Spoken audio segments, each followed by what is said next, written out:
players moving on from players. The Eagles are facing something similar with Carson Wentz versus Jalen Hurts. The noise is getting louder as the season is going on. Have they handled this situation right?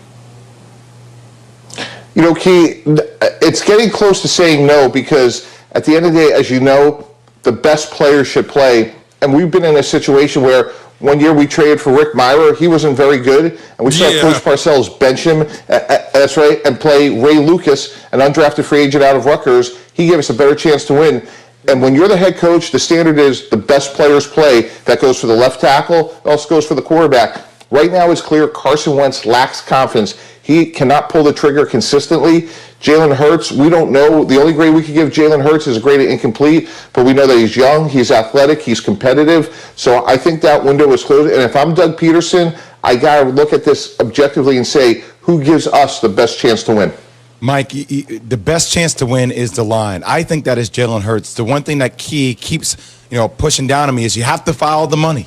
You have to follow the money. And if you were to do that, the money would deem that Jalen Hurts probably never sees the field because you're going to stick it through with Carson Wentz. Yeah, Jay, well, at some point you have to move on and say the best players play. And, look, I've made a fair share of my mistakes in my career, and you figure out the money in the offseason. And what's odd about Carson Wentz is he's played well in the NFL, and oftentimes when you see a player that doesn't work out, a top 5 pick, they lack confidence, they haven't had success. He's had success, so it's really, if I'm Howie Roseman, the GM of the Eagles, this is a tough one because you've seen him play well. But again, one thing that people don't understand, as a general manager, as a head coach, your audience is your locker room, and they hold you accountable. And if they know that there's a better player at practice not playing, that's just going to cause a lot of frustration and tension. And that's why eventually you put the contracts aside and say, hey, what gives us the best chance to win? And the crazy NFC East, Philadelphia is still alive. No, they are still alive. Keyshawn J. Will Zubin is presented by Progressive Insurance. Mike Tannenbaum on the Shell Pennzoil Performance Line is joining us. Let me ask you again about Carson Wentz, Jared Goff. Could you see either or both at some point throughout the rest of the season having to take a seat? Absolutely. And Sean McVay, he's a half a step behind Doug Pederson because they were swept again by San Francisco, which is, if I'm Sean McVay, I have to ask myself the question, do I have the quarterback that could get us to where we want to go consistently and beat San Francisco? And right now, the answer is maybe not. And even though you pay Jared Goff, he may not be your long-term answer. And when I watch Jared Goff, when the pocket is clean, he has elite accuracy, touch on the ball, arm strength, he can drive the ball. But when he gets messy in the pocket, people are at his feet, I think he makes poor decisions. We saw it against Miami. We saw it this week against San Francisco. And I would have real concerns because a lot of times in the NFL, you have to make throws that are off platform or, again, when the pocket isn't clean. And that's something that he has not gotten better at.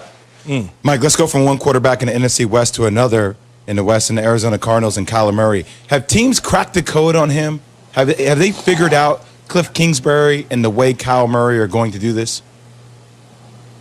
Jay, well, I have 3 concerns when you break down Kyler Murray. First of all, he has 11 batted passes. He's short. There's nothing they can do about that except they got to keep the pocket firm to give him the best chance to get the ball out. Secondly, he's only 20th in the league in yards per pass attempt, which is a key indicator that he's not getting the ball down the field. And given the weapons they have, that's something that him and Cliff Kingsbury can correct. And then third down. They have really struggled on third down. Right now, Kyler Murray's only completing 57% of his passes on third down. So those are 3 areas that he needs to get better. Now, he has all the ability in the world. I was wrong on him. I thought he was going to be too small. He's really dynamic.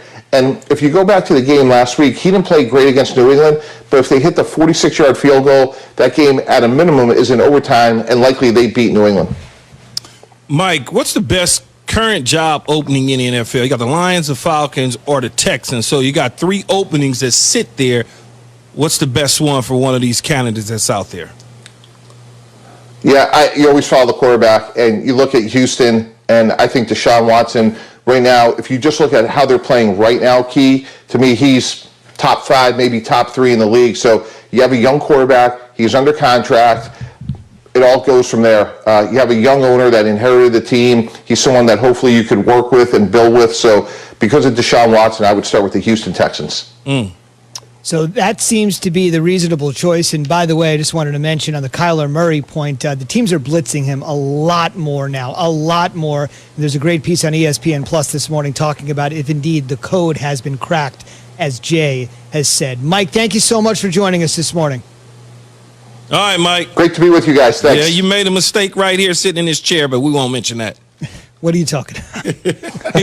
Because Mike said I made some fair share of mistakes. Gotcha. Involving yourself, perhaps. All right, thank you, Mike. Straight Talk Wireless, no contract. You know I'm never letting this get away. I know you aren't. I saw your face. Zubin was paying attention to something else, and Mike said, I made my fair share of mistakes. Key raised his hand. He was like, right here. Right here. So we're asking you this morning on the Dr. Pepper Twitter feed. You heard Mike's answer. Clearly seems to be the Houston Texans, and I would tend to agree considering they have the best situation at the most important position on the field, but we're simply asking you this morning, what's the best potential head coach opening in the league right now? Be a part of the Keyshawn, J. Will, and Zubin Nation on the Dr. Pepper Twitter feed. ESPN Nation, presented by Dr. Pepper. It's official. College football is back. So is your favorite Dr. Pepper-loving college football town, Fansville. Head to a store near you to treat your inner college football fan to an ice-cold 20-ounce Dr. Pepper today. So hit us up, 888-SAY-ESPN or Key J and Z, best potential opening right now. I think it's very fair to say if you look at the standings, at least a couple of more are on the way.